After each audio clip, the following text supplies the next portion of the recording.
la aurícula izquierda y de allí pasar al ventrículo izquierdo y nuevamente a la aorta. El proceso de la respiración está formado por 4 partes: la ventilación, la difusión, el transporte de oxígeno y la regulación de la respiración. La ventilación es el pasaje de oxígeno desde la atmósfera hacia los alvéolos, pasando el oxígeno, y en la difusión va a pasar el dióxido de carbono hacia la atmósfera. La difusión es el pasaje de oxígeno a los vasos sanguíneos y el dióxido de carbono a los alvéolos. Esto es el intercambio gaseoso alvéolo capilar, que desde ya se va a realizar por un cambio de presiones. El transporte de oxígeno, para recordarlo, el oxígeno en un 97% es transportado por la hemoglobina, formándose la oxihemoglobina. El 3% del oxígeno está disuelto en el plasma, que va a ser el responsable de la presión parcial de oxígeno. Luego, la hemoglobina desprende el oxígeno, el cual va a pasar a los tejidos. La regulación de la respiración está a cargo del sistema nervioso. Hay 2 tipos: la respiración involuntaria y la respiración voluntaria. La respiración involuntaria a cargo de la corteza cerebral, de la protuberancia y de los quimiorreceptores localizados en los cuerpos aórticos, carotídeos y receptores del bulbo y médula. La respiración voluntaria está a cargo de la corteza cerebral y de la médula. Esto es un recordatorio. Esto es importante para comenzar con los pasos en el manejo de la vía aérea. Lo importante de la vía aérea es lograr una buena permeabilidad, asegurar una ventilación, oxigenar adecuadamente y establecer, si hay necesidad, de una vía definitiva. Entonces, ¿cuáles son los métodos para una buena permeabilidad? Tenemos métodos manuales y métodos no manuales. Dentro de los métodos manuales, la elevación del mentón de extensión de la cabeza o de la tracción de la mandíbula, y los métodos no manuales, mecánicos o quirúrgicos. Los mecánicos son a través de algunos dispositivos como la cánula orofaringia, cánula nasofaringia, mascarilla laringia, combi, tubo y tubo traqueal. Y los quirúrgicos, que los vamos a ver más tarde: punción percutánea cricotiroidea, cricotiroidotomía, la punción percutánea de la tráquea o la traqueostomía quirúrgica. Entonces vamos a ver métodos manuales para una permeabilidad de la vía aérea. Dijimos que hay 2. Uno se llama elevación del mentón y extensión de la cabeza. Este mecanismo lo puedo realizar si no tenemos un traumatismo de la columna cervical. Si sospechamos o sabemos que tenemos un traumatismo de la columna cervical, debemos realizar la tracción de la mandíbula. ¿Cómo se hacen estos movimientos, estas maniobras? Nosotros sabemos que en un paciente inconsciente, la lengua, la base de la lengua cae y va a obstruir la vía aérea. Por lo tanto, en un paciente inconsciente, si nosotros lo dejamos así, va a haber una obstrucción de la vía aérea y el paciente no puede respirar. Entonces, con esta maniobra simple de colocar una mano sobre la frente y 2 dedos, índice y mayor, debajo del mentón, elevamos el mentón, extendemos la cabeza y de esa manera se van a alinear los tres ejes, oral, faringio y laringio. De esta manera. ¿Esto qué nos permite? De esta manera se eleva la lengua, estos tres ejes se hacen más paralelos y de esta manera tenemos una permeabilidad de la vía aérea. Muy importante esta maniobra. Desde ya, como hay una movilización de la columna cervical, se debe realizar cuando no tenemos sospecha de la lesión de la misma. Si sospechamos una lesión de columna cervical, debemos realizar la maniobra que se llama tracción de la mandíbula, donde nos colocamos detrás del paciente, colocamos los dedos pulgares en la región malar o en la región de la frente, estos 4 dedos restantes de la mano debajo de la rama del maxilar y vamos a hacer una tracción de la mandíbula, un movimiento que llevo los pulgares hacia adelante y los otros 4 dedos hacia arriba. Eso se llama alar la mandíbula y de esta manera lo que voy a lograr, elevar, elevar la base de la lengua porque está insertada en la rama inferior del maxilar y libero la vía aérea. Entonces, dejando la columna cervical en una posición neutra. Desde ya esto lo vamos a ver bien en el práctico. Es una maniobra sencilla de realizar porque con esta maniobra vamos a lograr una subluxación de la articulación temporomaxilar. Al hacer este movimiento, elevo el maxilar, levanto la lengua, llevo hacia adelante la mandíbula y logro una subluxación de esta articulación. Y la columna cervical queda neutra. Si nosotros queremos una buena permeabilidad, pero a nivel de la boca vemos que hay un cuerpo extraño, desde ya, si está muy superficial, lo debo sacar. ¿Con qué maniobra? Se llama maniobra del barrido digital o maniobra del gancho, donde voy a colocar el dedo pulgar sobre la lengua y en forma de gancho con el dedo índice arrastro el cuerpo extraño. Desde ya, esta maniobra es con el paciente inconsciente. Para abrir la boca, si la tiene cerrada, siempre que esté inconsciente, se hace la maniobra de los dedos cruzados o también llamada maniobra del monedero, que es como abrir un monedero de los monederos antiguos, porque ya no hay más de esos. Si nosotros estamos con un paciente en el shock room o estamos en una ambulancia y vemos que el paciente tiene secreciones en la región oral, ya sea de vómito o de sangre, lo que tenemos que hacer es aspirar esas secreciones si tenemos un aspirador. Para aspirar las secreciones podemos contar con dos tipos de catéteres, un catéter duro o los catéteres blandos. El catéter duro se coloca en la región oral y se va aspirando en pocos segundos. Si tengo un catéter blando, no puedo meter mucho, debo meter no más una longitud desde el lóbulo de la oreja hacia la comisura labial. Esto es lo único que puedo introducir dentro de la vía oral, no más. Y si no, a través de la traqueostomía. Pocos segundos aspirar. Dijimos que dentro de los métodos para la permeabilidad estaba el que vimos, era un método manual.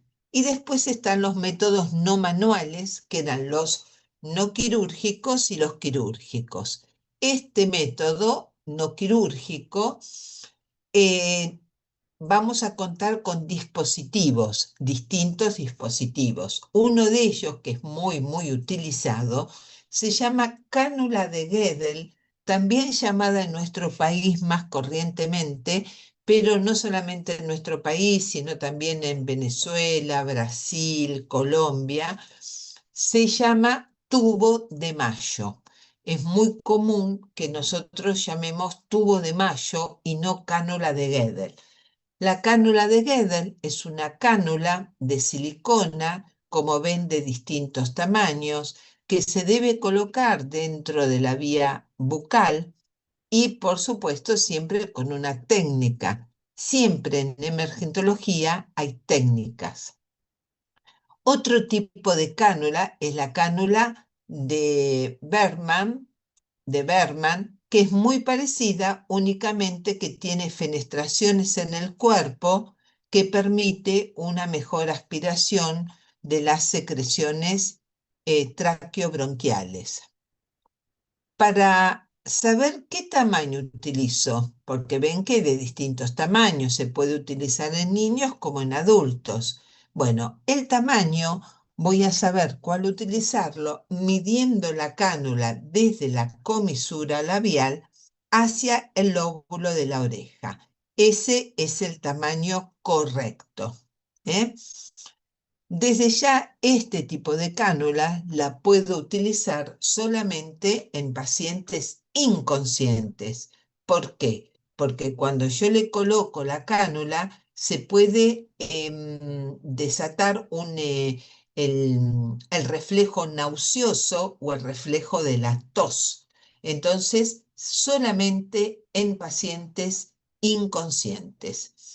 Si coloco una cánula muy larga, puedo llegar a dañar la epiglotis. Y si coloco una cánula muy corta, la coloco sobre la base de la lengua y voy a lograr una obstrucción mayor.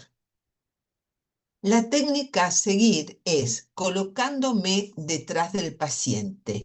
Tomo la cánula con mi mano em, em, con, si soy diestra, con la diestra, con mi mano dominante, ¿no? Me coloco detrás, tomo la cánula acá por el cuello y arrastro desde detrás de los incisivos, voy a recorrer el paladar duro y una vez que logro por medio del tacto, me doy cuenta que estoy en el paladar cartilaginoso o paladar blando, roto la cánula 180 grados y queda bien colocada. Entonces, cuando la coloco, la parte cóncava de la cánula tiene que estar mirando la nariz del paciente. Una vez que yo la arrastro por el paladar duro y llego al paladar blando, hago la rotación y la cánula va a quedar a nivel de la faringe. Orofaringia. Por eso se llama cánula oro, que va desde la boca hasta la faringe. Por eso, si uno no recuerda el nombre, cánula de Guedel, tubo de Mayo, digan cánula orofaringe y es correcto también.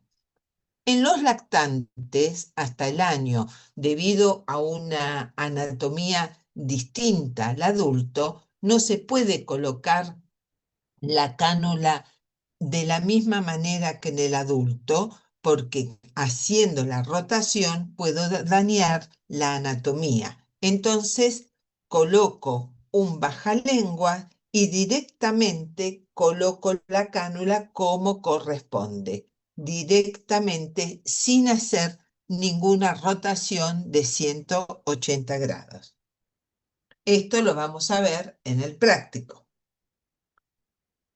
Las cánulas nasofaringias, que van desde la nariz hacia la faringe, también son de silicona, son de distintos tamaños y estas sí pueden estar colocadas en pacientes semiconscientes. Lo único, tener cuidado Nunca utilizar en pacientes con una lesión o con una fractura de la base de cráneo, porque podemos llegar a colocar el extremo distal de la cánula en el cerebro. Entonces, ojo, está totalmente contraindicado la colocación de una cánula nasofaringea en fractura de base de cráneo. Como hay de distintos tamaños, acá también tenemos que buscar un tamaño adecuado. ¿Y cuál es el tamaño adecuado? Tomamos la distancia que hay entre la punta de nariz del paciente hacia el lóbulo de la oreja. De la punta de la nariz hacia el lóbulo de la oreja, ese es el tamaño correcto. Me voy a colocar detrás del paciente, tomo la cánula, la voy a lubricar con una solución hidrosoluble y con el dedo la voy colocando en la narina más grande del paciente, que generalmente es la derecha. Ustedes fíjense en ustedes, en los familiares, observen, siempre hay una narina más grande y generalmente es la derecha. Miren las narinas del paciente, elijan la más grande y van colocando en forma perpendicular al paciente la cánula, la van introduciendo hasta lograr meterla del todo. Una vez que lograron colocar la cánula, le hacen abrir la boca al paciente y van a ver el extremo inferior detrás de la úvula. Esa es la cánula correctamente colocada.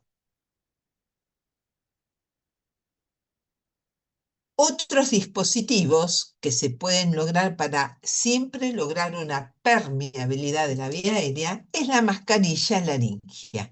La mascarilla laringea hay de distintas generaciones, primera, segunda y tercera generación.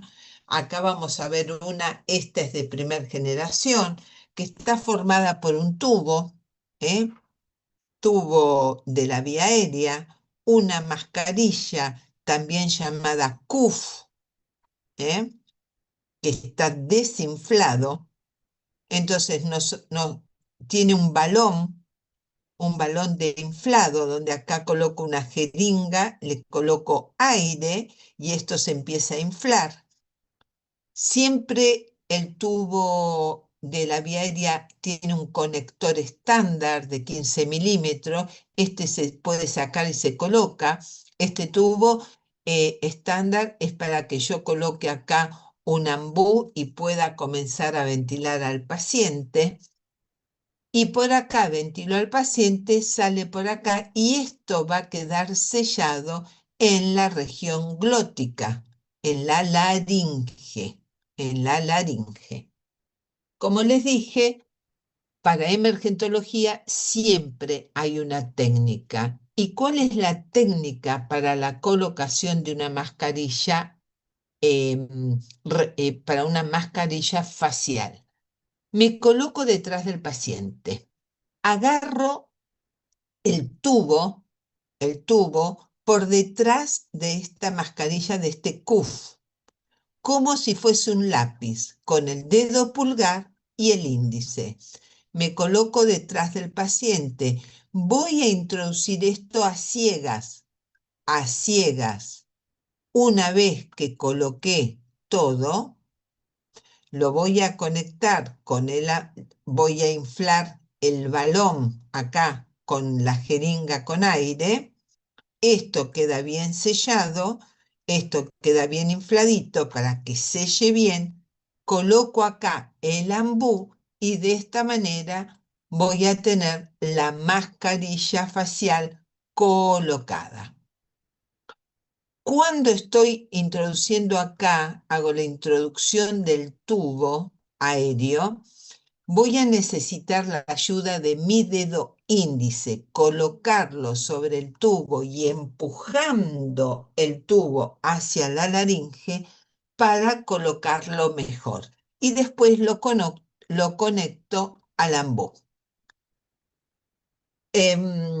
Como le dije, a ver acá hay de distintos distintas generaciones. Esta es una mascarilla facial llamada Proceal que tiene dos tubos, un tubo aéreo con su conector, está reforzado acá en la parte del cuello para que el paciente tenga una mordedura, porque lo llega a morder a la altura de los incisivos, y tiene otro tubo. Este otro tubo es un tubo de drenaje que, miren, va a pasar por el fondo de la mascarilla, drenando en el extremo inferior del CUF. ¿Por qué es esto? Y porque por acá lo voy a conectar al ambú para ventilarlo. Y a través de este tubo voy a aspirar las secreciones gástricas, porque recuerden que el aparato respiratorio está por delante del tubo digestivo. Entonces, la regurgitación gastroesofágica puede llegar a invadir a la parte respiratoria y me obstruye. Aspirando las secreciones, evito que se inunde la parte respiratoria con secreciones digestivas. ¿Y cómo lo coloco? Y lo coloco a ciegas de la misma manera que coloqué la anterior. Me coloco detrás del paciente, con el dedo índice ayudo a la introducción del tubo aéreo y una vez que lo conecto al ambú comienzo la ventilación y a través de esta valvulita voy a inflar esto. Desde ya no se los dije, pero antes de la colocación la parte posterior y parte del tubo, también le puedo colocar una solución hidrosoluble para facilitar la introducción. Y desde ya, como esto viene en una bolsita aséptica, yo tengo que probar con la jeringa antes de la colocación de que esto no esté pinchado, ¿eh? Lo desinflo, lo coloco y una vez colocado lo vuelvo a inflar. Este es otro tipo de mascarilla más moderna, donde tiene una forma como no de hojota, de jota, donde también tengo los dos tubos que están como pegados, son independientes uno del otro, no es que están pegados, pero no es que es el mismo tubo, son dos tubos, el tubo aéreo y el tubo de drenaje. Están juntitos y acá hay una lengüeta. ¿Ven esta lengüeta? Esta lengüeta sirve para que yo en vez de agarrar el tubo, agarro la lengüeta y hago la introducción también a ciegas directamente, pero como estos tubos tienen forma de J, no necesito colocar el índice dentro de la boca. Entonces directamente lo coloco. Desde ya es muchísimo mejor que la anterior, ¿eh? Por acá aspiro las secreciones y una vez colocada también voy a introducir aire y esto se infla. Hago exactamente lo mismo. Por acá ventilo y por acá voy a drenar. ¿Ven? Por acá estoy ventilando y por acá estoy haciendo el drenaje. Este es otro tipo que se llama IGEL, que tiene la particularidad, ven, que no tiene el piloto para, ¿cómo se llama? Para ay, introducir aire al Eso sí. CUF, sino que esto es una sustancia gelatinosa que con el calor del mismo cuerpo se va a dilatar, ¿eh? Tiene la particularidad de que esto se dilata con el calor del cuerpo y se ajusta muy bien a la hipofaringe. No tiene el piloto para realizar la insuflación de la mascarilla esta. También tiene los tubos de drenaje y el tubo de vía aérea. Perdón. Este es otro tipo de mascarilla laringea muy utilizada, pero vean qué particularidad tiene. Tiene una forma de siempre me sale J, perdón, de J, forma de J, con el extremo superior que es metálico, una manopla grande metálica para facilitar la introducción. ¿Y qué particularidad tiene esta mascarilla? Que yo puedo intubar al paciente con un tubo traqueal, ¿eh? También tiene una válvula, un piloto válvula para insuflar esta mascarilla y tiene la parte esto que ven acá es para insuflar el tubo endotraqueal cuando está colocado. Y ahora vean esta parte. Acá la ven sobre la mesa, la mascarilla, ¿eh? Acá la parte metálica, la manopla y el tubo endotraqueal, que es totalmente distinto al tubo endotraqueal que utilizamos habitualmente. Este es un tubo especial para este tipo de mascarilla laringea, es rectilíneo, y la colocación es colocándome detrás del paciente, tomo la manopla, hago una introducción a ciegas. Una vez que tengo la mascarilla dentro, lo voy a insuflar, esta parte, acá, con la válvula esta piloto, tomo la jeringa, inyecto el aire, voy a colocar el tubo endotraqueal, lo coloco. Cuando tengo colocado el tubo endotraqueal, le coloco este tubo estabilizador sobre el tubo endotraqueal. Voy a colocar mi dedo, lo voy a colocar dentro de la boca del paciente para sostener ese tubo endotraqueal y voy a sacar a través de ese tubo estabilizador la mascarilla laringea. De esa manera, lo que es em, logré una intubación endotraqueal. Vuelvo a repetir. Coloco la mascarilla a través de la manopla a ciegas. Una vez que está colocada, voy a colocar el tubo endotraqueal. Una vez que tengo el tubo endotraqueal, coloco este tubo estabilizador sobre, sobre el tubo endotraqueal, coloco un dedo dentro de la boca del paciente para sostener ese tubo endotraqueal y saco la mascarilla. ¿Mm? Es muy utilizada esta mascarilla laringea Fast Track para intubación cuando no puedo realizar la intubación de otra manera, a lo que se llama vía aérea difícil. Y después en un ratito vamos a ver de qué se trata. Otros modelos de tubos laringeos, este se llama el Q, también en forma de J.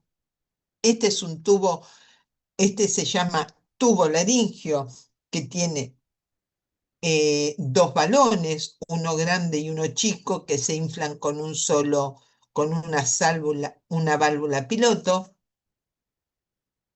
Y este, muy interesante, también utilizado en vía aérea difícil, llamada combitubo. Miren la particularidad de este. Son dos tubos independientes, están separados, pero están pegados, salvo la parte superior que está totalmente dividida. Uno es más largo y el otro es más corto. Tiene dos balones, uno que es grande, balón faríngeo, que entra aproximadamente 1000 centímetros cúbicos de aire, y el otro que es más chico, en la parte distal del tubo. Entre estos dos balones hay orificios, pero estos orificios faringios están entre el chico y el grande en un solo tubo.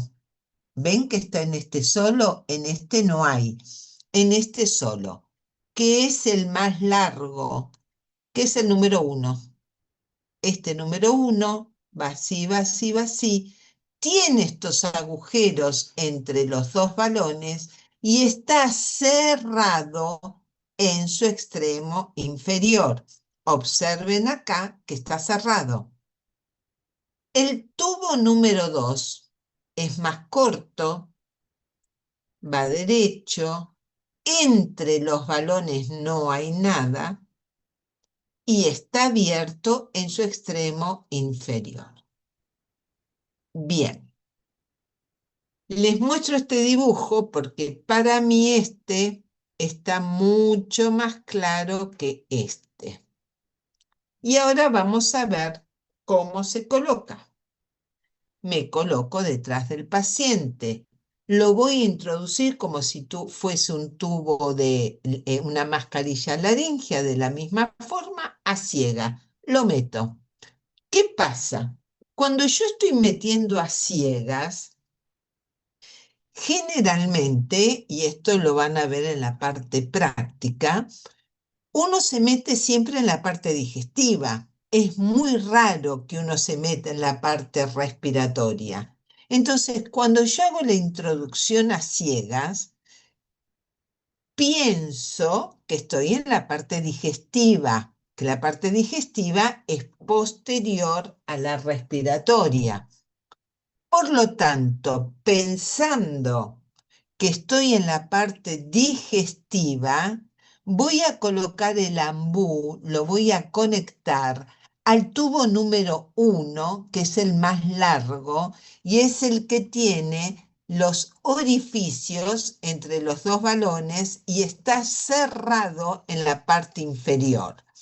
Entonces voy a ventilar y el aire va a salir en los orificios entre estos dos balones hacia la parte respiratoria. De esta manera compruebo que estoy haciendo una buena ventilación porque ambos campos pulmonares se van a expandir.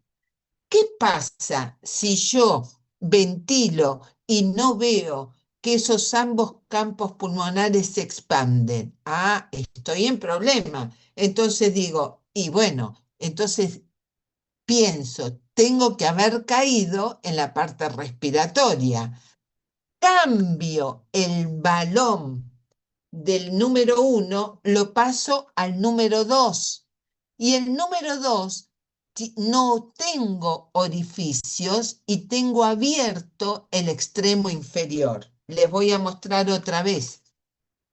Si yo coloco el balón acá en el número 2, voy a tener el extremo inferior abierto y no tengo los orificios. Entonces, de esta manera, con el número 2, voy a estar, el aire va a salir por el extremo inferior y estoy en tráquea. Y de esa manera sí se van a expandir ambos campos pulmonares. Repito, el combitubo tiene dos tubos, el número 1, el número 2. Número 1 con los orificios entre los dos balones y cerrado el extremo inferior. Si estoy en digestivo, pongo acá en el número 1 y voy a ventilar muy bien, viendo la expansión de ambos campos pulmonares. Si yo veo que no se expanden, cambio el ambú al número 2 y se van a expandir porque el aire va a salir por su extremo inferior. Desde ya, chicos, esto es práctica y es observación. ¿Mm? Acá.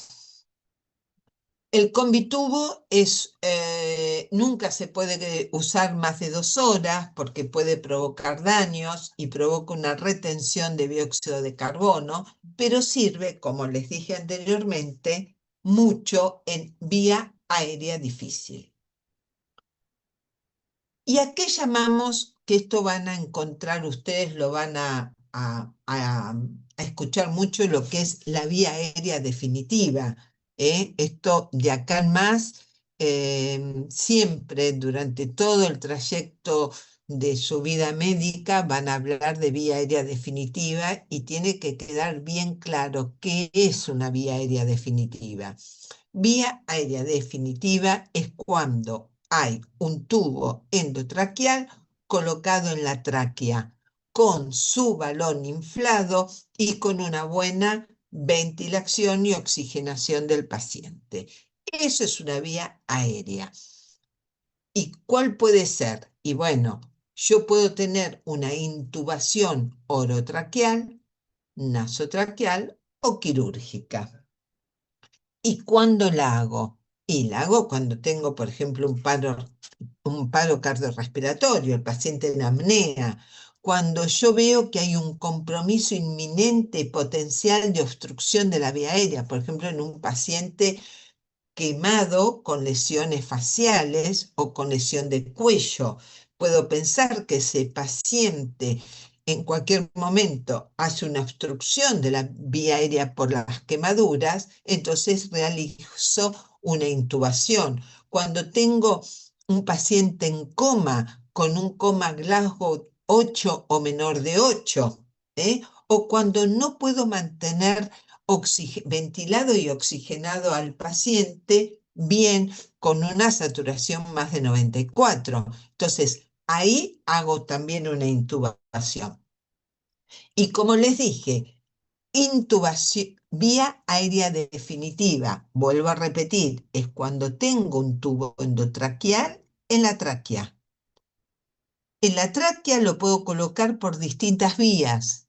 Vía nasal, a través de las narinas. Vía oral, a través de la boca. O en forma quirúrgica. Y ahí, entonces, ¿cómo realizo una intubación orotraqueal? Vamos a hablar de la intubación orotraqueal en la emergencia, donde el paciente está en paro cardiorrespiratorio. Entonces, acá tengo que yo tener pasos. Primero, tengo que tener el material preparado, preoxigenar al paciente entre 3 a 5 minutos con oxígeno a 15 litros por minuto, al 100%. ¿Qué significa esto? Que yo tengo que tener una preoxigenación porque el paciente mientras le realizo esta maniobra va a estar en apnea. Tengo que tener bien colocado al paciente. ¿En qué posición lo voy a tener para hacer una intubación?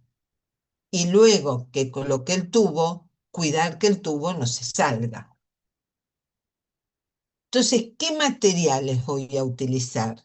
Bueno, voy a utilizar esto, que es, esto es un laringoscopio. El laringoscopio está formado por dos partes. Esto que es el mango y estas que son las ramas curvas, las ramas rectas. Las ramas rectas generalmente se utilizan en niños y las ramas curvas generalmente se utilizan en adultos. El mango siempre, siempre, sea diestro o zurdo, va a tomarse con la mano izquierda. Y acá ustedes ven que la rama tiene como una hendidura. Acá la voy a colocar.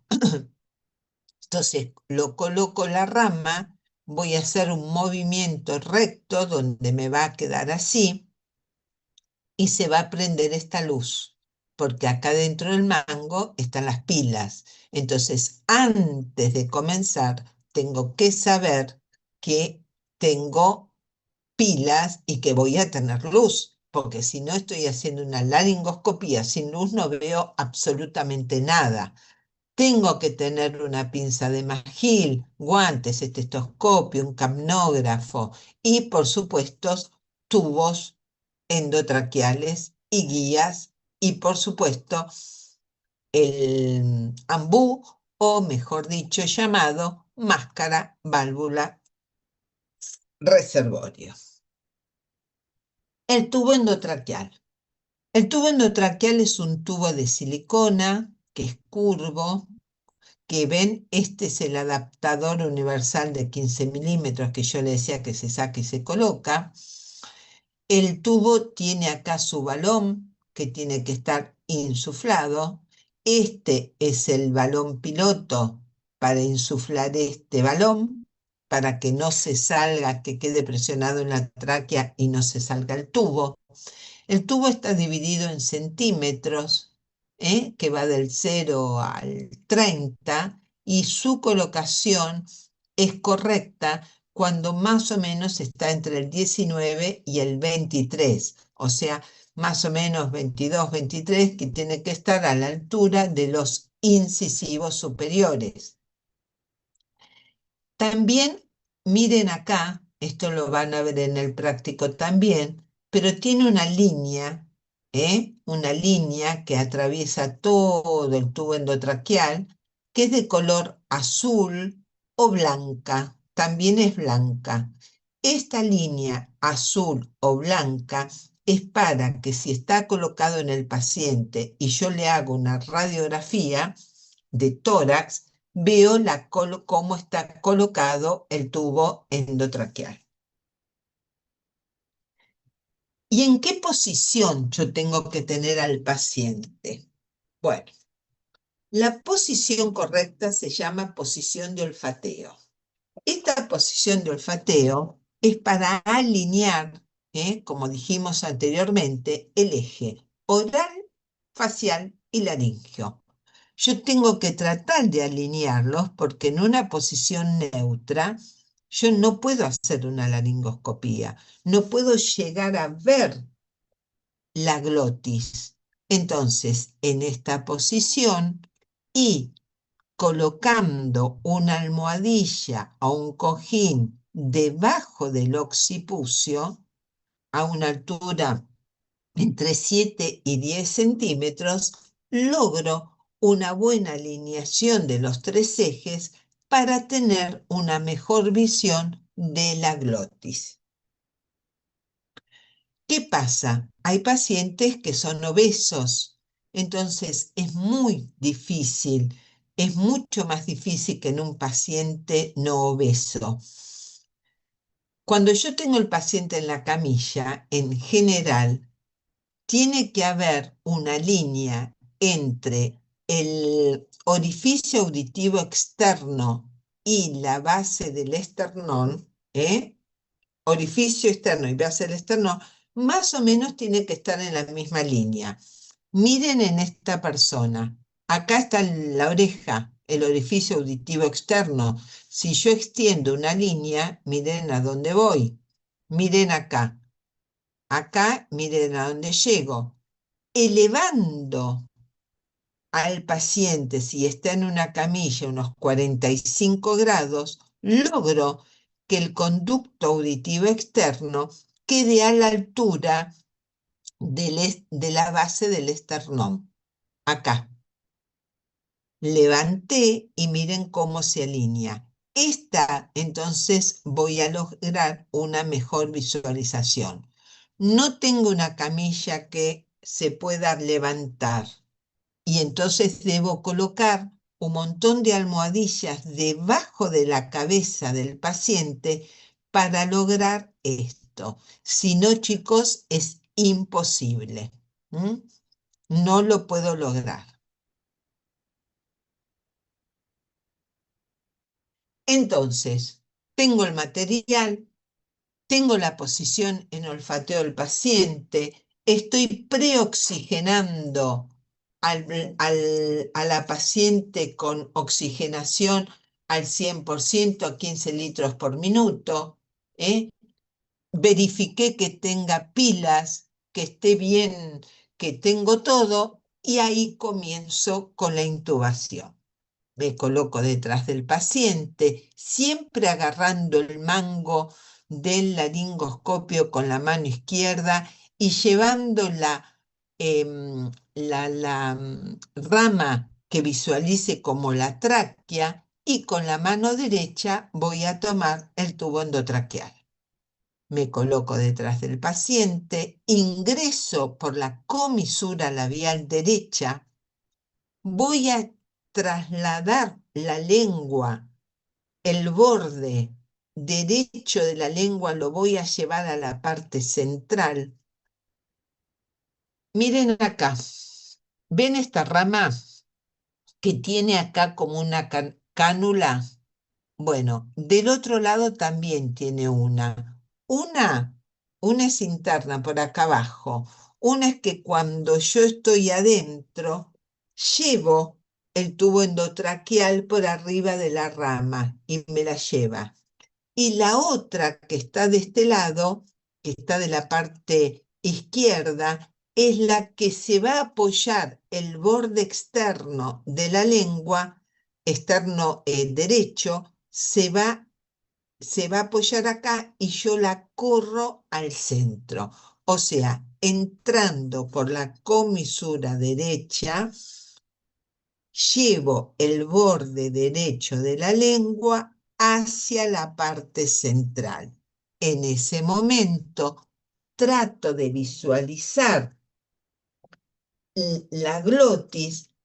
Con la mano derecha comienzo a introducir el tubo endotraqueal y si llego a observar, si llego a observar la glotis, meto, ¿ven? Acá la veo, meto el tubo endotraqueal y hago gol y ya está, estoy en la vía traqueal.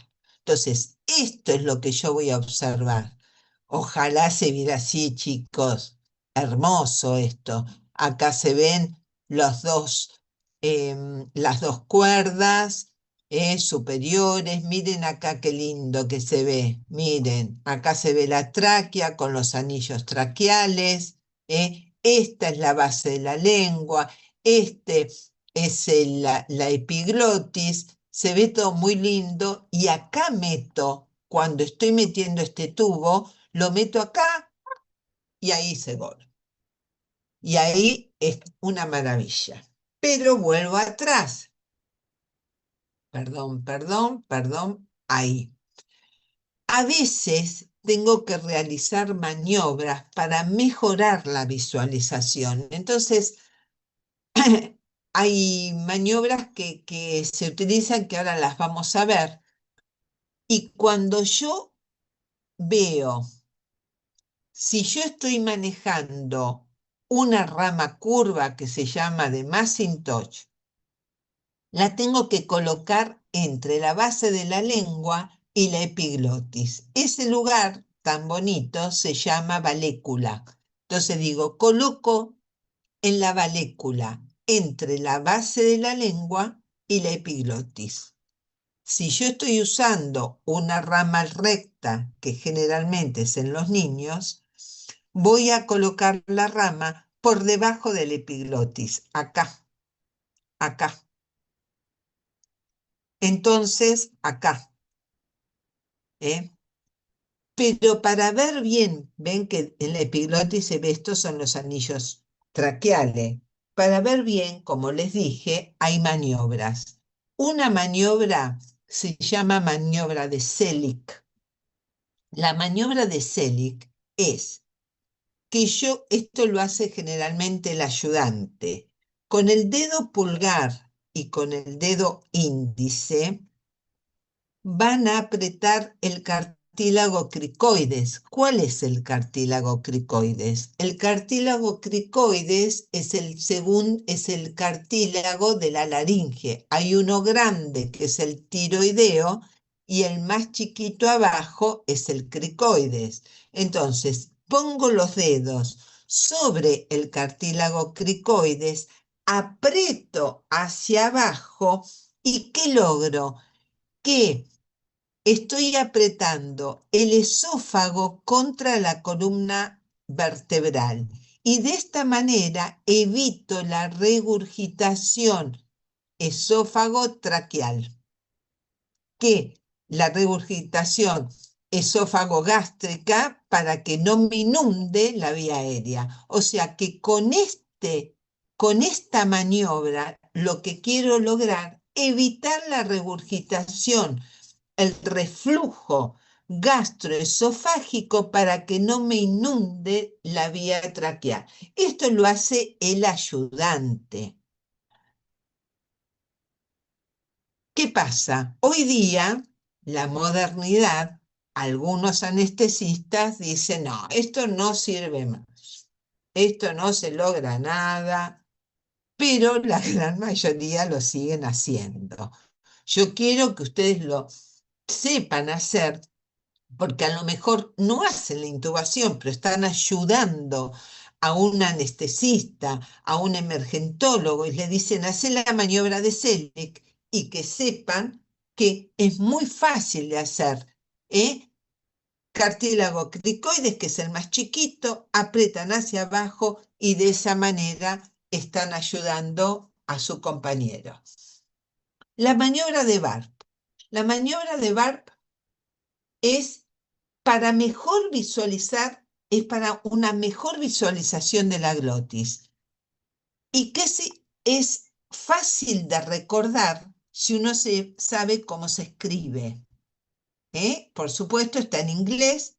La B es de back, backward, hacia abajo. La U es de up, hacia arriba. La R es de right, a la derecha, y la P es de presión. ¿Qué significa?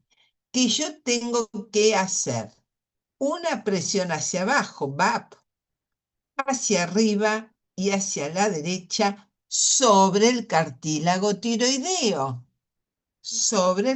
Hago hacia abajo, arriba y a la derecha, siempre recordando VARP o burp, como ustedes quieran, pero recordar cómo se escribe para entonces recordar B hacia abajo, U up hacia arriba, right hacia la derecha y P es la presión.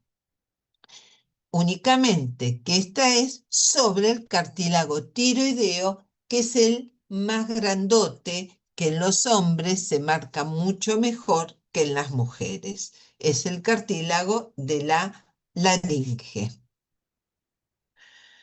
Esto sirve para una mejor visualización de la glotis. Como les dije, los anestesistas modernos dicen, no, la maniobra de Selick no existe más, no se hace más, esta tampoco sirve para nada, es mejor hacer esta. ¿Y qué dicen? Bueno, colocan la mano del ayudante sobre la laringe y el que realiza la maniobra, la intubación, con su mano sobre los dedos del ayudante, empiezan a mover la laringe para una mejor visión. Yo les digo, a ver, yo soy vieja, tengo el método antiguo, pero como siempre, yo creo que en medicina no hay nada mejor que la práctica y que lo que uno sabe hacer. Entonces uno termina haciendo lo que más sabe. Yo no descarto nada, no puedo decir que esto no sirve, que esto sirve. Yo creo que las tres sirven para distintas cosas, pero lo importante es que ustedes sepan cómo se hace cada uno, porque ya les digo, eh, puede estar ustedes en una guardia ayudando y es muy importante que el compañero sepa hablar el mismo idioma y que hablemos el mismo idioma. ¿Eh? Bien, entonces, como les dije, una vez que ven, ¡poc!, entran, gol, y entonces acá, una vez que yo tengo el tubo endotraqueal, lo dejo más o menos en el número 22-23 a nivel de los incisivos.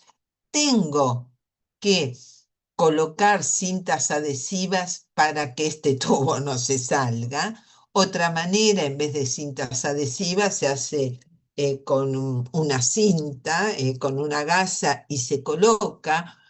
Este método a mí me gusta mucho más el de la cinta adhesiva que el de la gasa y por supuesto hay algunos que son hermosísimos que están en algunas showroom de clínicas privadas que en los hospitales jamás vi, que son hermosos para sostener el tubo endotraqueal divinos. Pero este es el método Fato in Casa, que es muy bueno, a mí me resulta mucho mejor este método de adhesivo, pero también usamos muchísimo, qué sé yo, si tiene barro y todo, es mejor el método de la cinta y atarlo, tratar de que la cinta vaya por arriba de las orejas y no por abajo, porque si no estamos molestando a los vasos sanguíneos. Y acá conecto, ¿no? ¿Cómo se llama? Con el ambú para ver si tengo una buena ventilación de ambos campos pulmonares. Y voy a inflar el balón. Miren acá el balón, qué lindo que está, que tiene que estar un poquito por arriba, de la carina. La carina es donde se divide la tráquea en dos, derecho e izquierdo.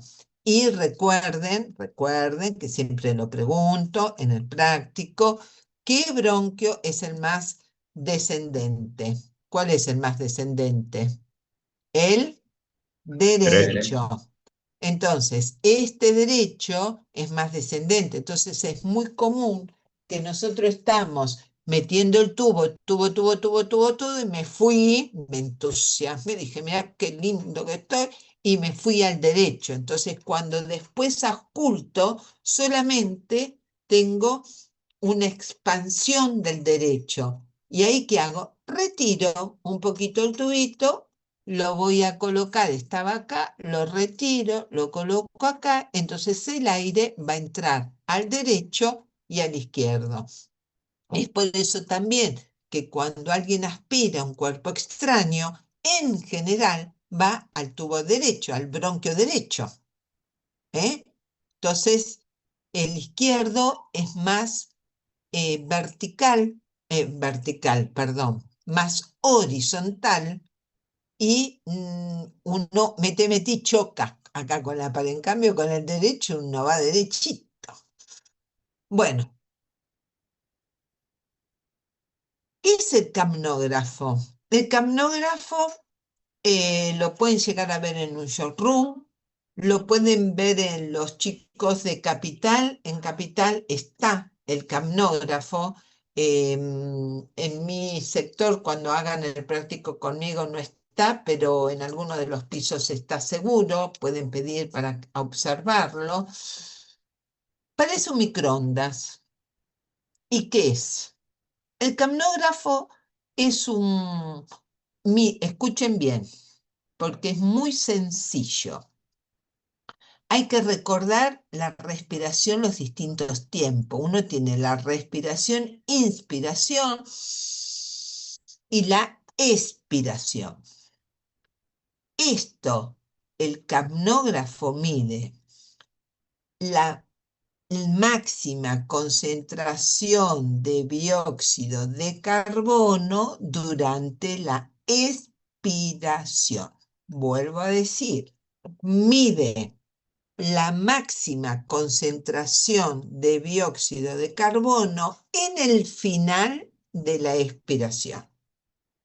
¿Cuál es el final de la expiración? Este punto, acá.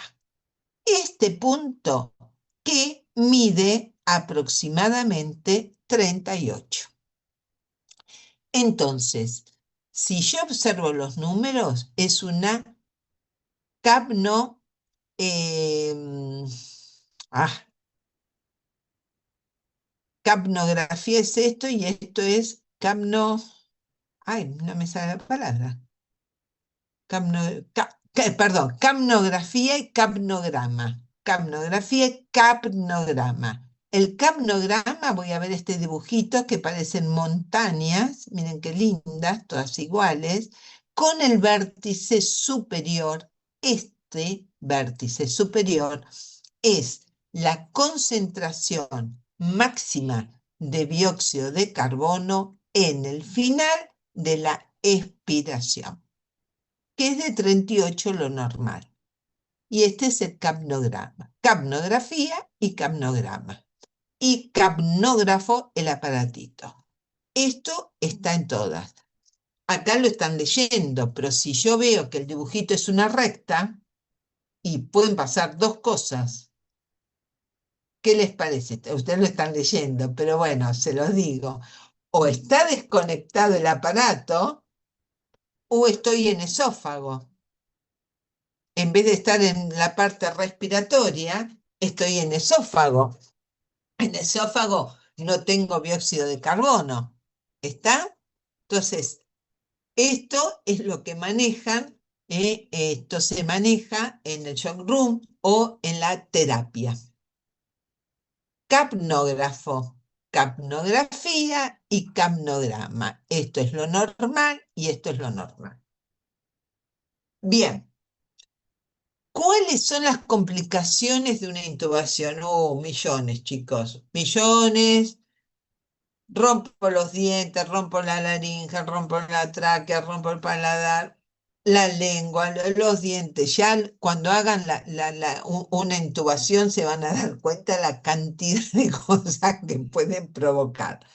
Por lo tanto, yo siempre digo que realizar una intubación orotraqueal o nasotraqueal hay que tener experiencia y práctica. Es mejor una buena ventilación con un ambú. Bien, nasotraqueal, elijo la narina más grande, que generalmente es la derecha, y también la puedo colocar a ciegas o la puedo ayudar con el laringoscopio. Miren acá este niño, este es un chico Down. Los chicos Down generalmente tienen una macroglossia, entonces pobrecitos no se pueden hacer una intubación orotraqueal, entonces se elige generalmente la nasotraqueal, ¿eh? O cuando uno tiene un impedimento oral, elige si se puede, la nasotraqueal o directamente hay que ir a la quirúrgica. Entonces, ahí vamos a ver a qué se llama vía aérea difícil. Vía aérea difícil es cuando yo tengo un problema con la ventilación, que no logro una ventilación más allá del 90% de oxígeno. Cuando tengo una laringoscopia, o sea, no veo las cuerdas vocales. Cuando tengo problema con la intubación. Entonces, se llama vía aérea difícil cuando un médico entrenado, que generalmente son los anestesistas, experimentan dificultad en la ventilación, en la intubación endotraqueal. Y generalmente es cuando intentan más de 3 veces o más de 10 minutos. O sea, un anestesista que intenta 3 veces y no lo logra, o tarda más de 10 minutos, a eso se llama vía aérea difícil. Y en una vía aérea difícil, entonces sí usamos una mascarilla laringia, un combitubo, o tengo que ir a la parte quirúrgica. Supongamos que ese paciente, que yo tengo un paciente que tengo que intubar, pero es un paciente donde se va a operar de un apéndice o de una vesícula, de cálculos en vesícula. Entonces yo tengo tiempo, no es una operación a lo mejor de urgencia. Como anestesista, tengo que ver, observar al paciente y ver, ¿voy a tener una vía aérea difícil o va a ser fácil? Entonces hay una regla mnemotécnica que se llama lemon, donde cada letra tiene un significado y yo digo, L, otra vez en inglés, look, mirar, mirar externamente al paciente. E, evaluar la evaluación de 332, la regla de 332. M, Malampati, o obstrucción del cuello, M, movilidad del cuello. Vamos a empezar por look. Observo al paciente. Yo veo esto, chicos que tienen alteraciones genéticas, un chico Down, alteraciones, y miro y digo, y esto va a ser difícil, ya con verlo, ¿eh? Entonces, la simple observación, tengo un paciente con una artrosis de la columna, ¿y cómo hago? Imposible. Entonces, look, vía aérea difícil. Pero digo, evaluación de la regla 332. En esta regla, entonces observo al paciente, voy a colocar 3 dedos en la boca. Digo, si entran 3 dedos en la boca, y a lo mejor va, 3 dedos entre el mentón y el dioides, 3 dedos, y 2 dedos entre la escotadura tiroidea y el piso de la boca. Entonces, 3, 3, 2. Más o menos la apertura de la vía de la boca tiene que ser 3 centímetros o más. Cuando es menos de 3 centímetros, miren esto, 1,5 centímetros. Vieron que hay pacientes que no pueden abrir más por distintos motivos. Esto, ¿y cómo hacen una vía, una intubación con esto? Imposible. Tiene que ser más de 3 centímetros. M, dijimos lemon, vamos por la M, Malampati. ¿Qué es Malampati? Malampati es que yo tengo al paciente sentado en extensión y le tengo que abra la boca y lo miro. Entonces veo los pilares, veo la úvula, veo el paladar duro y el paladar blando. Yo veo esto y digo, no, esto es fácil, va bien. Este se llama clase 1. Clase 2. Y acá veo el paladar duro, el paladar blando, los pilares empiezan a verse menos y la base acá de la úvula un poquitito menos. 2, pero va bien. Ahora, 3. Y ya veo el paladar duro, el blando y solamente la base, ¿ven? La base de la lengua, solamente la base. Ya esto es difícil. Y el 4 no veo nada, solamente el paladar duro. Entonces, el 3 y el 4 ya es vía aérea difícil. Con solo observar esto, Malampati. Pero también está la clasificación de Cormac-Lehan, que no sé nunca cómo se pronuncia, que también es grado 1, 2, 3 y 4, donde 3 y 4 son difíciles, que es para ver las cuerdas vocales. En el grado 1 veo todo, veo las cuerdas vocales, la epiglotis, todo, veo todo. Hermoso, la glotis. En el 2 empiezo a achicarse la glotis y achicarse un poco, no veo tanto las cuerdas vocales. En el 3 directamente no veo la glotis, no veo las cuerdas vocales y solamente veo la epiglotis. En el 4 no veo nada. Esto es casi imposible. O sea, 3 y 4, a lo mismo que Malampati, es vía aérea difícil. Otro que también suelen ver los anestesistas es la distancia que hay entre, como para decir, quiero ver, distancia entre el mentón y el cartílago tiroideo. Esta distancia, cartílago tiroideo, con el paciente sentado en extensión de cabeza, tiene que ser más de 6 centímetros. Menos de 6 centímetros es difícil. Distancia entre el mentón y la escotadura esternal. Tiene que ser más de 12 centímetros, si no también es difícil. Prueben con sus familiares. Y después, como todo, hay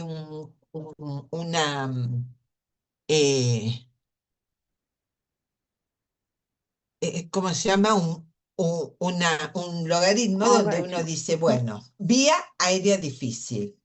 Si yo veo que estoy tratando que tardo más de 3 intentos o más de 10 minutos. No lo logro, tengo que pedir ayuda.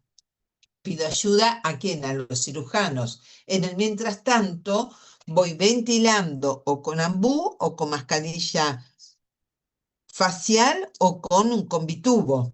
Y veo si el cirujano y qué sé yo, si hay que hacer una intubación ya de tipo quirúrgica.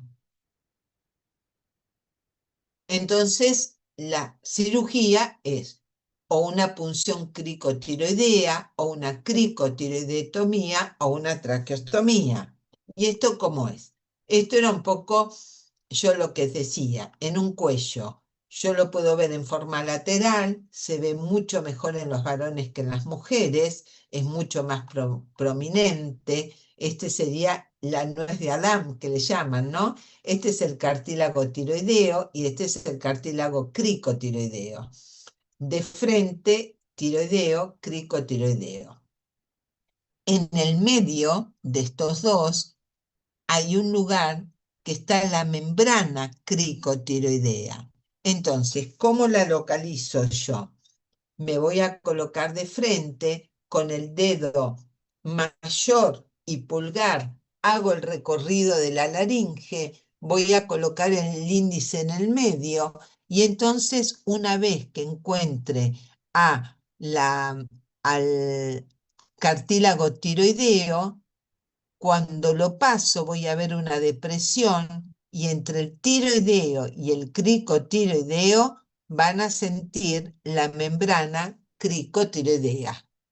Es más fácil a veces localizarlo en alguna persona. Practiquen con sus familiares, con amigos, sin hacerle la punción, pero sí tocar el cartílago tiroideo, el cartílago cricotiroideo, en el medio hay una depresión, ese es la membrana cricotiroidea.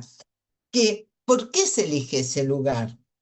Se elige ese lugar, ¿ven? Este es tiroideo, cricotiroideo, por debajo está la tiroides, esta es la membrana. ¿Y qué pasa? Es avascular. ¿Qué significa? Significa que no hay vasos sanguíneos. Entonces yo puedo hacer ahí la punción, que no voy a tener hemorragia y trato de no dañar a la tiroides. Ese es el lugar.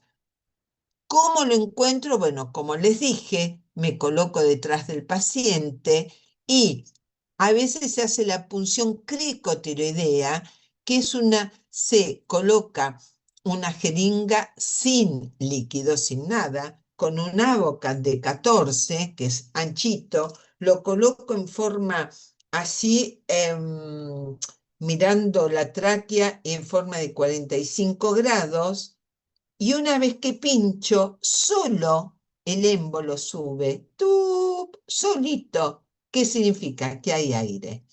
Y si hay aire, estoy en vía aérea. Y ahí lo voy a conectar con el oxígeno para hacer un segundo de inspiración, de eyección de oxígeno y 4 segundos esperar la expiración. 1 por 4.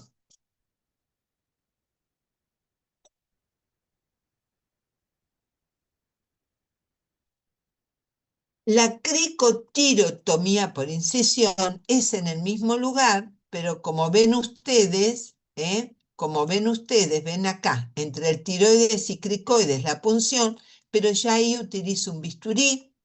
Esa membrana no les dije, pero tiene unos 3 centímetros de ancho y 1 centímetro de altura. Entonces ahí hago la insusión con un bisturí, con una Kocher, voy a abrir y ahí voy a colocar el tubo, el tubito, que es una cánula, que ya viene todo preparado como en un kit. Y con esto ya estoy colocada y tiene un balón para insuflar acá, el balón que tiene el mismo tubo, que es un tubo, ¿ven? Con balón. Entonces hago la introducción y ahí quedó colocado. Esto ya se hace en quirófano.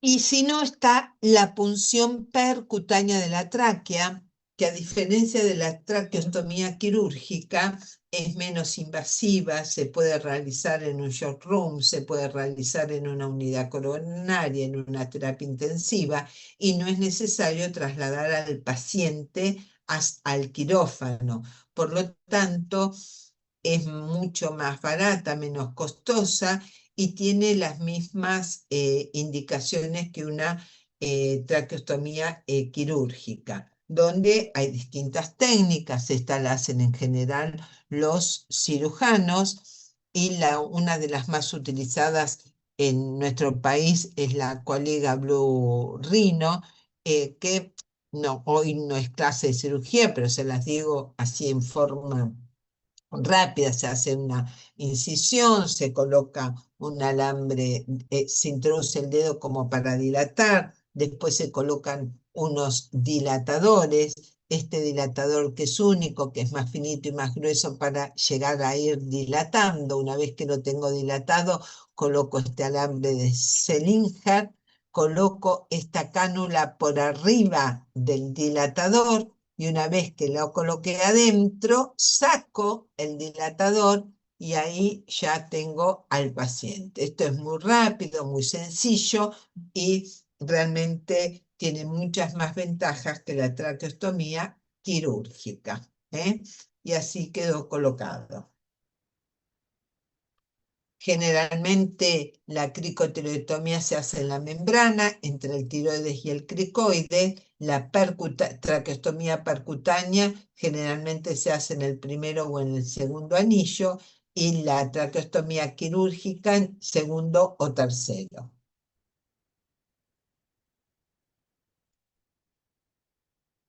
Si cuando hablamos de pasos de manejo de la vía aérea, dijimos que uno de los pasos era una buena oxigenación. Hay dos formas de oxigenar al paciente. Una con dispositivos de bajo flujo y la otra con dispositivos de alto flujo.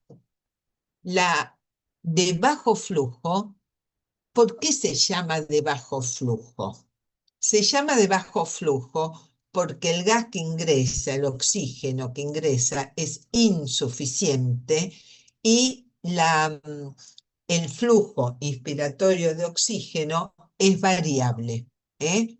Es muy variable y depende de la anatomía del paciente, del patrón respiratorio del paciente. En cambio, en la de alto flujo, la fracción inspiratoria de oxígeno es siempre la misma,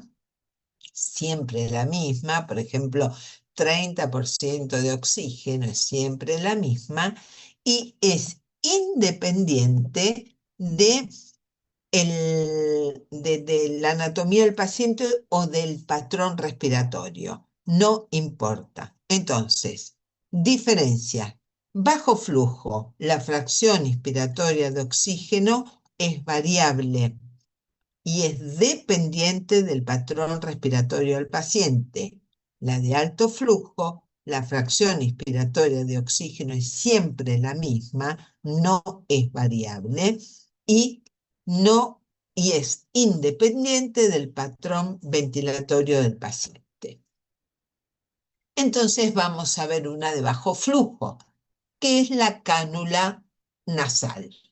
No confundir la cánula nasofaringia, ¿eh? Esto es cánula nasal, que es la bigotera, llamada bigotera, ¿eh?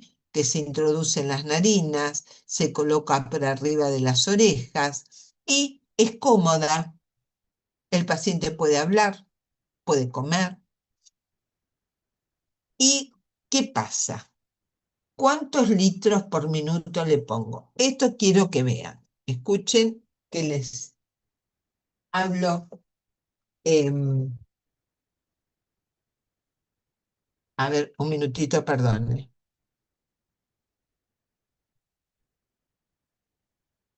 Perdón, chicos, un minutito. No, ya está. ¿Qué significa? ¿Vieron el oxígeno? Un tubo de oxígeno. Ustedes tienen que tiene el tubo de oxígeno, tiene un flujómetro y tiene un manómetro. El manómetro es para medir la presión del oxígeno. El flujómetro es para ver, yo tengo que elegir cuántos litros por minuto le voy a dar al paciente. Entonces, si yo tengo una cánula nasal, puedo elegir entre 1 y 5 litros por minuto. El flujómetro llega hasta 15 litros por minuto como máximo. Entonces, con 1 litro le doy 24 de oxígeno. Con 2, 28, con 3, 32, con 4, 36, con 5, 40. Si ustedes observan, hay una variación de 4 en 4, o sea, 1, 24, 2, 28, más 4, 32, más 4, 36, más 4, 40. Entonces, recordando el primero, ya saben el resto. Tienen que sumarle 4. Si yo, ¿cuánto oxígeno hay en la atmósfera? Chicos, ¿cuánto oxígeno hay en la 21%. atmósfera? 21%. Muy bien, 21%. Con 1 litro le estoy dando 24. ¿Está? Bien. ¿Por qué no le puedo dar más de 6? Porque si yo le doy más de 6, el oxígeno es seco y le va a molestar, daña las mucosas y no lo va a tolerar. Nunca con una cánula nasal es más de 6. En general, lo que más se usa es 3 litros por minuto para darle 32%. Eso es lo que más se usa.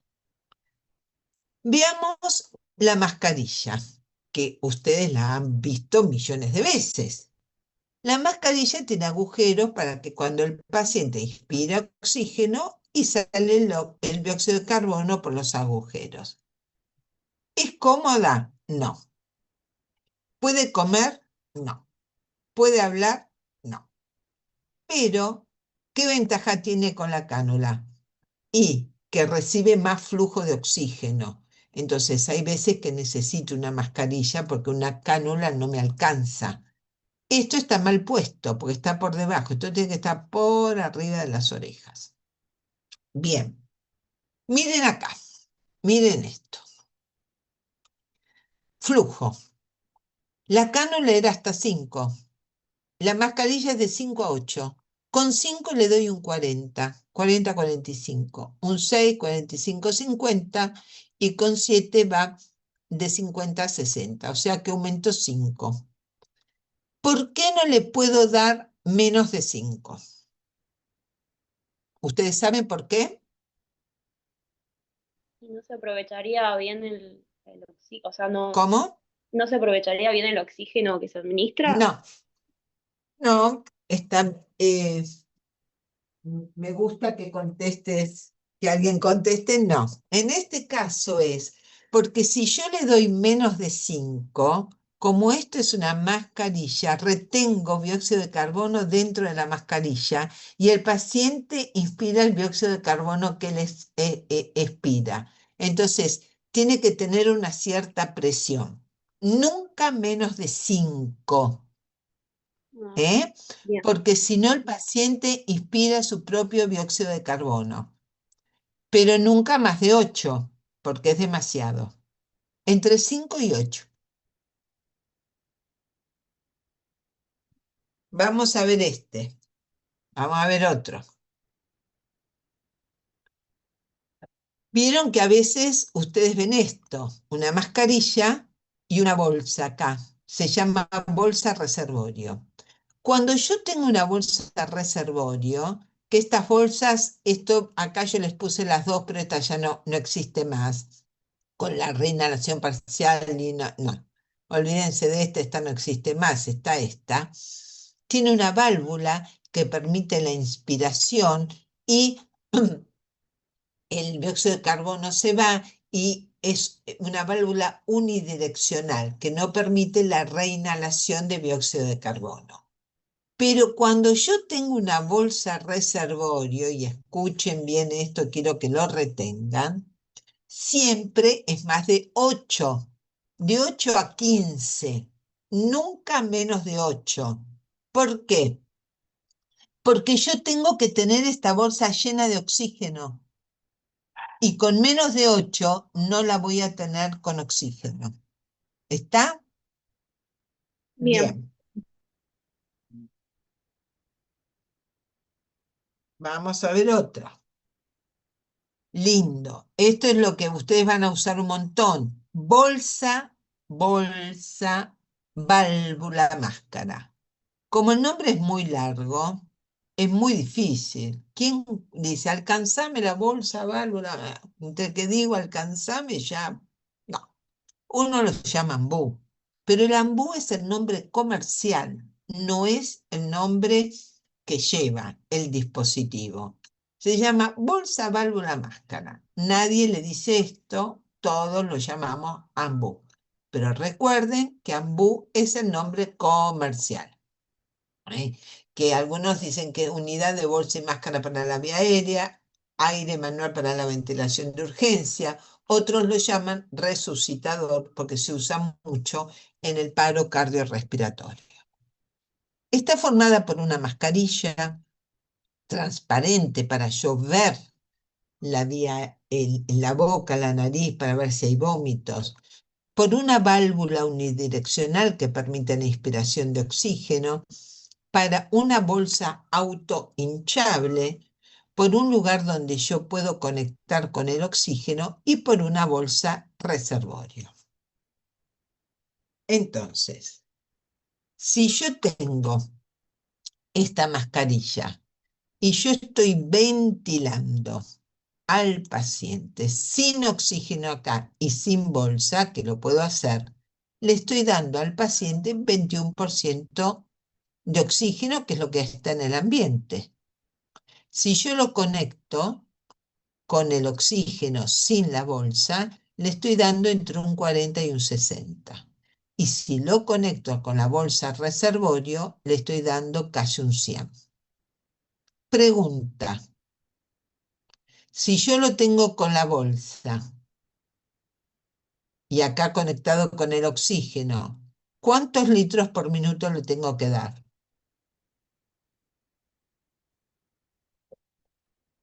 Más de 8.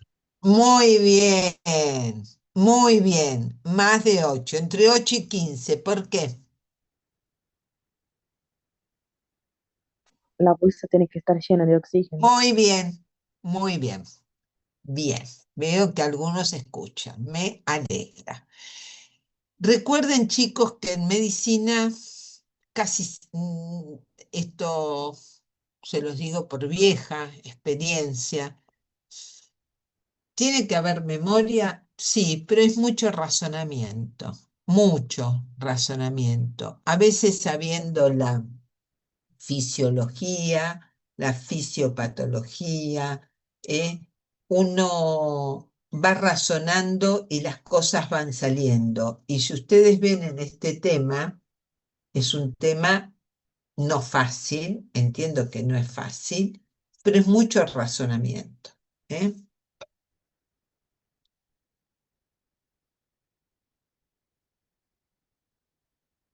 A mí me gusta dar este tema porque me costó mucho entenderlo.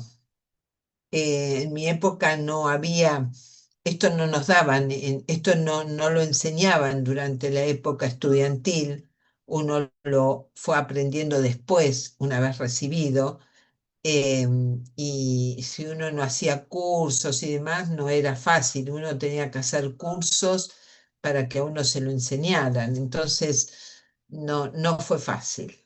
Ustedes tienen la suerte que como estudiantes, mal, bien, más o menos, pero lo pueden ver. ¿Y cómo colocamos, cómo usamos un ambú? El ambú se agarra la bolsa autohinchable con la mano dominante. Si soy diestra, con la mano diestra. Si soy zurda, de este lado con la mano zurda. Voy a hacer la técnica con la otra mano no dominante de la C y la E. La C está formada por el pulgar y el índice, que lo voy a colocar en el cuello entre la máscara y la válvula. Los otros 3 dedos los voy a colocar por debajo de la rama del maxilar. Entonces, colocando la C y la C y la E. Esa es la manera y llevo al paciente hacia atrás, abriendo, haciendo la maniobra de elevando el mentón con extensión de la cabeza. Llevo al paciente y de esa manera comienzo la ventilación. Si somos dos, personas que estamos ventilando, puedo fijar más la máscara con las 2 manos en C, con las 2 manos en E, y la otra persona va a apretar el balón. ¿Y cuál es dijimos que el alto flujo es cuando la fracción inspiratoria de oxígeno es siempre la misma, y es independiente de la parte ventilatoria. Y es así, es una máscara con un dispositivo y el oxígeno. Este dispositivo, que puede ser así individual de distintos colores, ustedes ven acá que está como abierto, con unas ventanitas. Una parte va a estar conectada al oxígeno, la otra parte, la ancha, va a estar conectada a la máscara.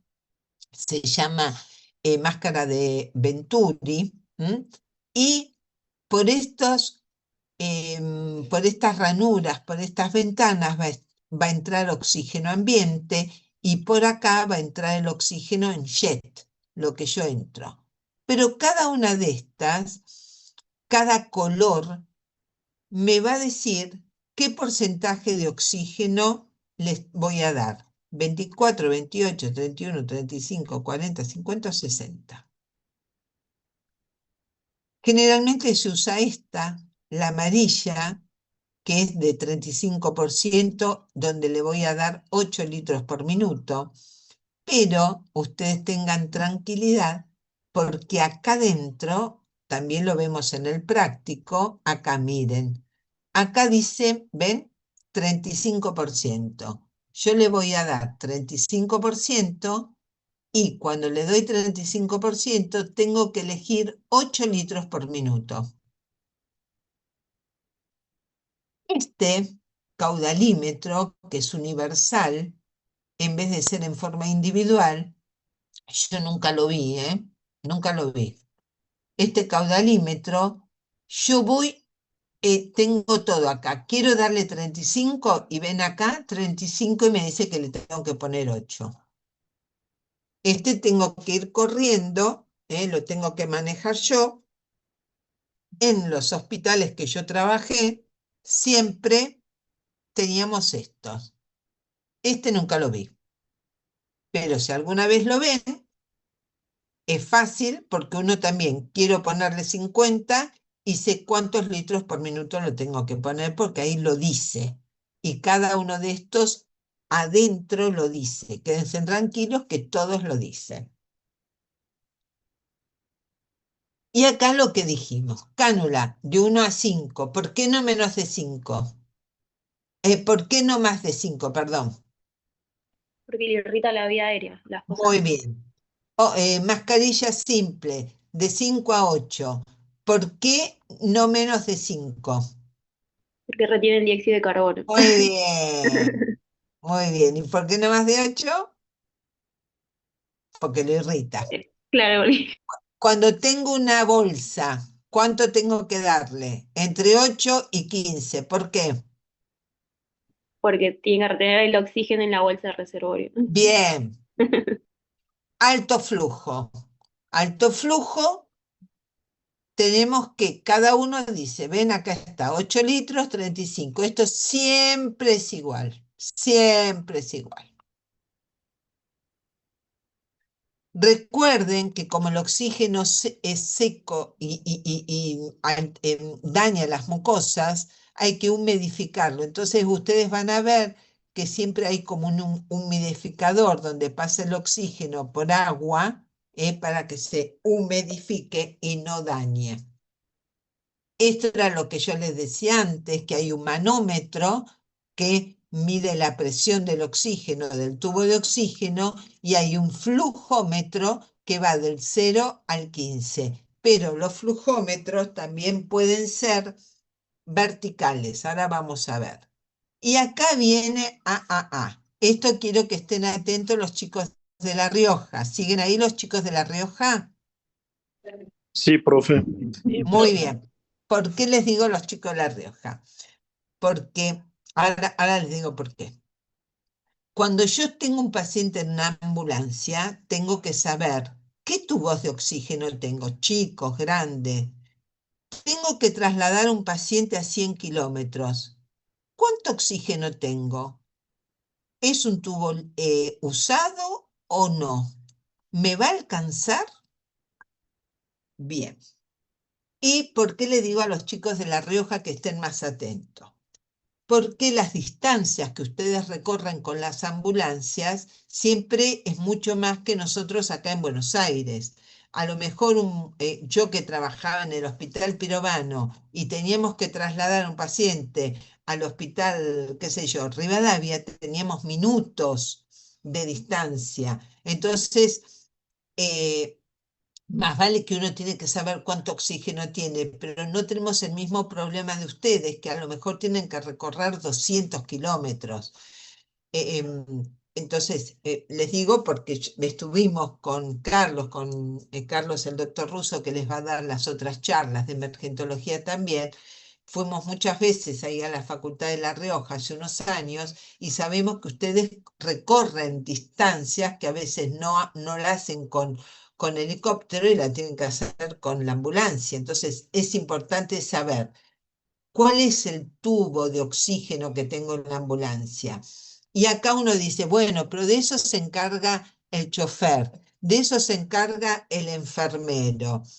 Sí, es cierto, los enfermeros, los choferes son muy responsables, por lo menos con los compañeros que yo he trabajado, pero el responsable del paciente es el médico. Entonces, el chofer se pudo haber olvidado, el enfermero a lo mejor no viene ese día, o no está, o se olvidó de preguntar. Yo como médico tengo que preguntar, ¿cuánto tenemos de oxígeno? ¿Alcanza? ¿Qué tubo tenemos? Bueno, y por supuesto, esto, ténganlo presente, ténganlo en el celular, metido. Nosotros en mi época no había celular, entonces habíamos hecho un cuadrito y lo teníamos plastificado en la ambulancia, pues a veces se lo robaban, pero bueno, hoy existe el celular, entonces es mucho más fácil como para tenerlo. Y los tubos se le ponen letras, letras en mayúscula. Y cada tubo tiene un índice que es fijo. Qué sé yo, el tubo D tiene 0,16, el E 0,28, etc. Todos tienen una letra y todos tienen un índice. Esto lo tengo que saber. ¿Por qué? Saber o tener, no les digo que lo tienen que saber de memoria. Y esto, por eso les digo, ténganlo en el celular para no tener que recordarlo de memoria, pero yo quiero saber, y hay un cálculo que es la presión del manómetro, lo que dice la presión del manómetro, menos 200, que es la presión residual. Presión residual es que el manómetro, cuando el oxígeno termina, siempre queda una presión que no termina del todo, siempre hay una presión que queda como protección que es de 200. Se le llama presión residual de seguridad. Entonces, la presión que indica el manómetro, menos 200 por el índice del tubo, sobre los litros por minuto que yo decidí darle al paciente. Supongamos que yo le voy a dar 10 litros por minuto.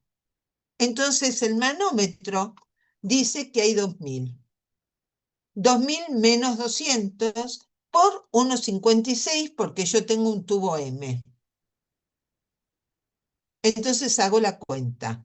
1800 por 1,56 sobre 10 me da 281 minutos. Estos son 4 horas 41 minutos. Es decir, que yo voy a tener oxígeno para mi paciente durante 4 horas 41 minutos si yo sigo ventilándolo a 10 litros por minuto. Desde ya, esto va a ser mucho más tiempo. Perdón, chicos, esto va a ser mucho más tiempo, me va a durar mucho más el tubo si yo lo ventilo a 3 litros por minuto, ¿no? Es lógico, me estoy gastando menos, ¿eh? Si yo decido a 15 litros por minuto, esto va a ser mucho menos. Entonces, esta fórmula es la que yo tengo que tener para saber si el tubo de oxígeno me alcanza para recorrer 4, 3 horas, 2 horas. ¿Estamos? Entonces, esto es muy importante. Otra fórmula utilizada, pero tiene que estar el tubo lleno, es la cantidad de litros por minuto en 60 minutos, sobre la cantidad de litros por minuto a administrar en una hora, que es la cantidad de litros administrados en una hora y dividida entre la capacidad del cilindro. Pero esta, para mí, es mucho, mucho mejor. Esta. Y esta es una regla de 3 simple. Si tengo un tubo de 2 que tiene 2000 litros cada uno y le hago a 15 litros por minuto, hago una división de regla de 3 simple y me va a dar si está completo o no. Pero esto es siempre que esté completo, pero como muchas veces se utiliza algo, lo ideal es la otra fórmula. Conclusiones. Chicos, el manejo de la vía aérea la tiene que saber hacer todos los médicos, hagan la especialidad que tengan. ¿Por qué? Porque es fundamental. Yo antes de ser, soy emergentóloga, pero antes de ser emergentóloga era gastroenteróloga. Hice mi especialidad de gastroenterología. Pero ¿qué pasa? Como gastroenteróloga, la vía aérea, si no la sabes, si no tenés un manejo de vía aérea, es muy difícil trabajar en un paciente que está mal. La maniobra de elevación del mentón y extensión de la cabeza es fundamental, porque el paciente está así. Yo con solamente hacerle así, el paciente respira mejor. Y eso lo tengo que saber. Manejar un ambú. Y tengo que saber manejarlo, sea psiquiatra o sea gastroenteróloga o sea emergentóloga. Y aparte, en medicina trabajamos en equipo. Ustedes los primeros años van a trabajar siempre en equipo. Traten de realizar una residencia. Traten de siempre. ¿Por qué? Porque ustedes se reciben, son médicos, tienen mucho conocimiento, poca práctica, y estar solos, trabajando solos, es muy difícil. Entonces necesitan trabajar los primeros años con un grupo y aprender unos de otros. La residencia para mí es fundamental. No se larguen a trabajar en una guardia sin haber hecho una residencia, porque no es fácil estar con el paciente solo. Ustedes van a un domicilio solos. No es fácil. Al principio a lo mejor algún médico lo va a acompañar, 1, 2, la tercera vez no lo acompañan más y la matrícula es de ustedes. Yo les recomiendo ser una residencia de lo que sea, pero residencia, y entonces recién pueden trabajar solos en una guardia, sea lo que sea. ¿Eh? Medicina, lamentablemente, los primeros años uno es pobre, porque no se gana nada, pero es lo que dijeron. Esto es así. Es hermosísima. Yo amo lo que hago, pero es dura, es una carrera dura, que uno va adquiriendo experiencia día a día, año a año. Traten de hacer todas las veces que puedan talleres, cursos, porque todo es aprendizaje. Bueno, esta es una clase dura, larga. em, Traten, no sé cuándo los veo, a lo mejor los veo este viernes a algunos, ya en el práctico. Lamentablemente los chicos de La Rioja no. Espero que puedan hacer prácticas ustedes allá. Y vengan los que vienen al práctico, por favor, lean una vez la charla. Una vez lean o escuchen, si esto quedó grabado, creo que sí, una vez, porque el práctico se aprovecha mejor. Si no leen nada y vienen sin leer, en vez de hacer el práctico, tengo que explicar. Y vengan con preguntas, que eso es siempre bueno. Bueno, chicos, los dejo a tomar un Doc, cafecito, unos mates. Doc, le hago Preguntas. una consulta. Sí.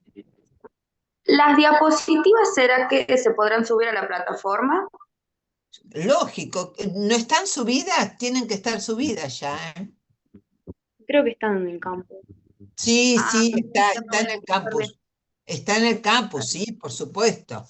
Está en el eso. campus. Y creo que también tendría que quedar grabado todo lo que dije, ¿eh? Sí, me parece. Bueno, Doc, yo, bueno, ante todo, gracias, muy linda clase. Y, Bueno, y después quería preguntar porque yo entré tarde y pregunté por el sí, grupo, pero nadie me respondió. sí. No sé si había que poner para asistencia o algo en el chat, nombres, Sí, conocimientos. asistencia creo que eso lo tienen que hacer pero no sé donde Ah, ustedes bueno, acostumbran poner asistencia y los que son de Buenos Aires poner la comisión. claro, sí. Sí, algo había leído, pero no me Eso, respondieron compañeros. eso. Doc, Bueno, a los chicos sí, de La Rioja no nos salen en el campus las diapos, por las dudas. Exacto, si la profe puede hablar para poner en el campo sí. para nosotros también. Bueno, listo, chicos, quédense tranquilos que aviso para que los pongan. Sí, sí, tiene que quedar en el campus seguro, ¿eh? Así que em, me encargo yo, me hago responsable yo para que se los manden. Dale, Doc, muchas gracias. Bueno, chao chicos, Gracias, mucha chao. suerte.